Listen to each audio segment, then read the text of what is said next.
आपल्या घराची शोभा वाढते, ती म्हणजे आपल्या घरातील देवघरामुळे. अशा देवघरामध्ये पूजा करताना आपण काही नियम पाळावे, ते तुम्हाला माहीत आहेत का? चला तर मग आज आपण देवघरातील पूजा करताना कोणते नियम पाळावे ते पाहू. तिलक.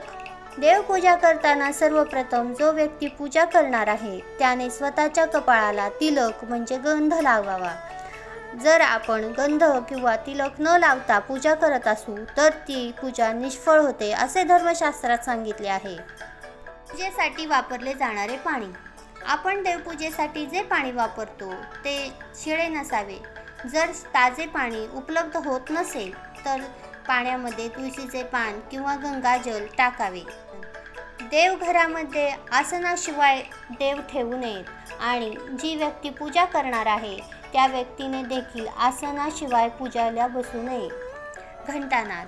देवपूजा करताना घंटानाद अवश्य करावा. घंटानाद केल्याने घरातील नकारात्मक शक्ती नष्ट होते. तसेच घंटानाद केल्याने घरामध्ये लक्ष्मीचा वास होतो. देवघरातील मूर्ती. देवघरातील मूर्ती ह्या भग्न असू नयेत. सर्व नियमांचे पालन करून आपण देवपूजा करावी. आवडल्यास नक्की लाईक करा.